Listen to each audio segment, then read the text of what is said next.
Благодарам. Почитувани присутни, еден од низата закони е овој. Штетен, долгорочно, многу штетен во однос на нарушавање на одредена проблематика. Ке се потребно да ви објаснам, мислам дека не знаете. Степенот на човечкиот развој во едно општество, на една држава, се мери и по односот на општеството кон маргинализираните групи на лица, во овој случај осудените лица.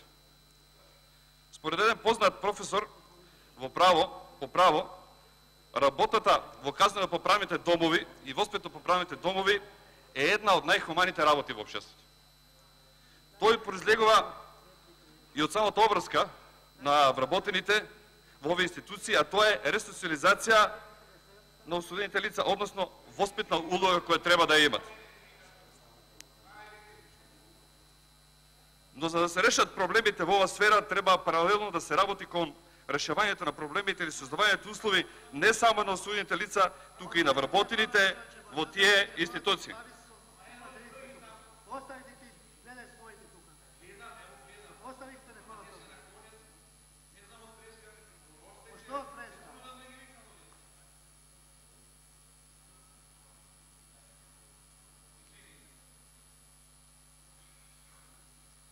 Мала пауза за гледачите да не се случи, така мораше малку да се застане. Се надевам дека е се во ред. Јас би сакал да кажем една работа. Имаме предлог закон со кој се уредуваат критериумите за вработување на вработени во казнено-поправните домови. Паралелно, за да се реши проблемот во овој систем, треба да се најде начин да се решават подеднакво двете работи, како за осудените лица, така и за вработените. Пред да го дадам моето мислење по овој предлог, би сакал да ме прашам вас, колегите од Социјалдемократскиот сојуз. Дали знаете што предлага овој закон? Дали, малку е провокативно, дали го имате прочитано? Ако го имате, нема вака да реагирате. Дали видовте дека го предлагаат четворица ваши колеги? Не ги спомнувам, не е ни важно. Сега се поставува прашањето зашто Министерството за правда, министер или пак некој представник на управата за извршување на санкции не го прави тоа. Срам име. Срам. Они не се согласуваат со ова. Од ова пониско не може да биде. Да го симнеш нивото за критериуми за вработување во казнено-поправни домови е сериозен проблем. Дали него сваќате проблемот? Најверојатно не. И зошто по скратена постапка? Суштински промени имам. Зошто по скратена постапка?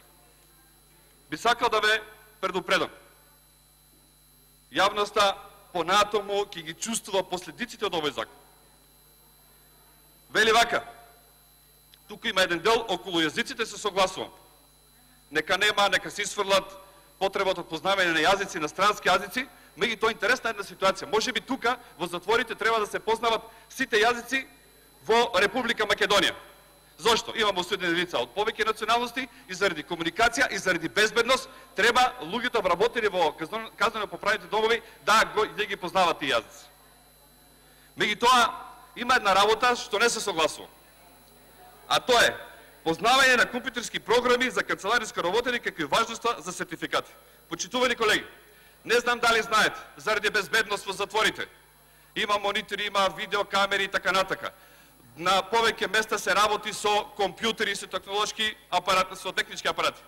Има потреба. Немојте тоа да дозволите да се случи. Ќе добиеме тотално неписмени лица кои ќе треба да работат во установите. Тоа се луѓе кои ќе треба да се грижат за безбедноста и на осудените лица, и тоа и на самите себе си. Со ова сериозно правите нарушување на работата во казнено-поправните домови.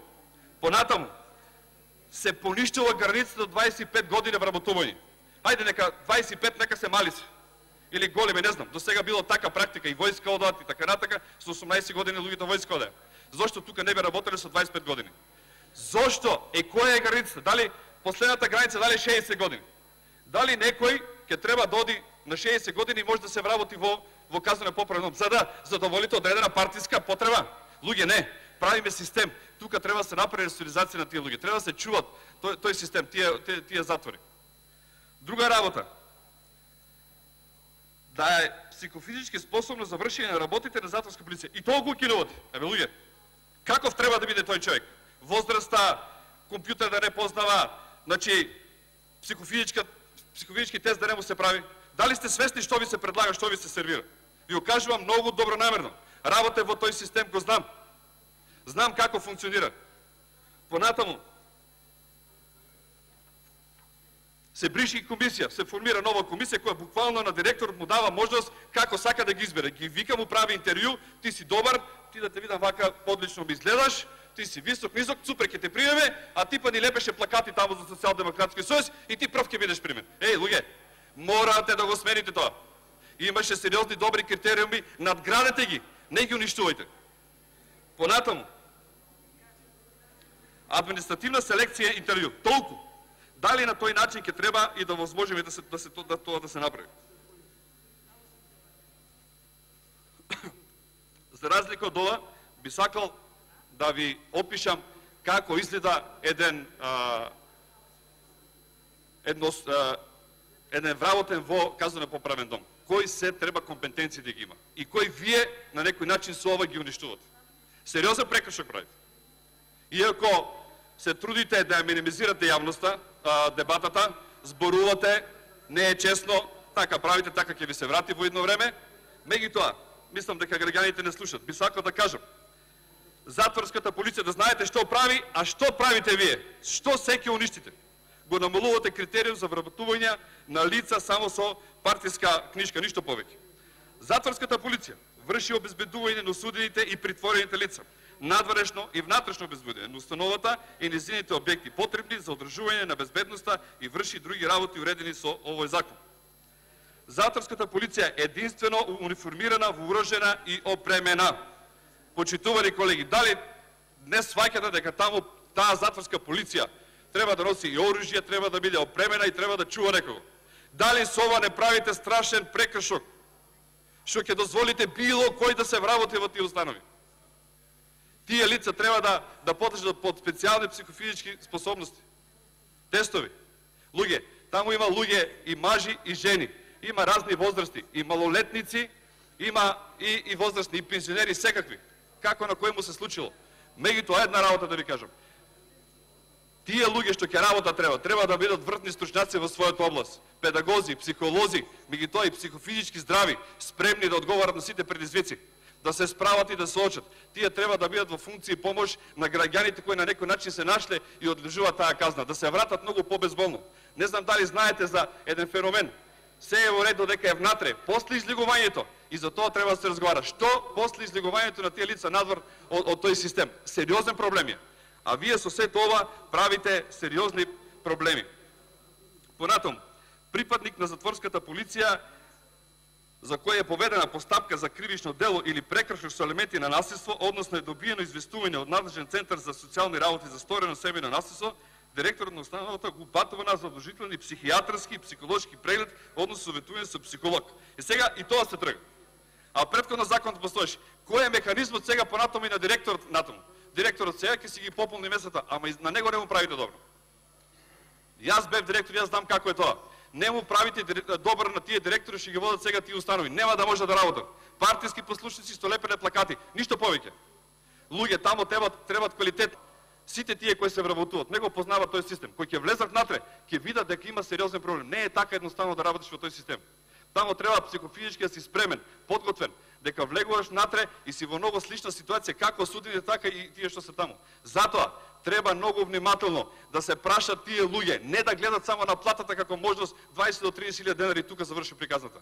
Сериозен проблем правите. Со ова намалување на критериумите правите сериозен прекршок. Јас ве молам, надмирите се, стопирите се го, променете го, ќе направите негативна практика, ви реков, и со претходните закони со овој. Вака не може понатаму. Јас би сакал уште многу, меѓутоа гледам тука скоро сите суштински членови сте ги укинале, голема штета се прави, останува на вас, се потрудите колку можам да ви укажам, Меѓутоа, заради 5, 10 или 15, само да завршим мислата, 20, 30, 100 вработени лица кои би требало да бидат во казна по празните домови и установи, нема да го решите проблемот на тие 100 лица. Значи, треба многу посуштинска реформа во тој дел. Благодарам.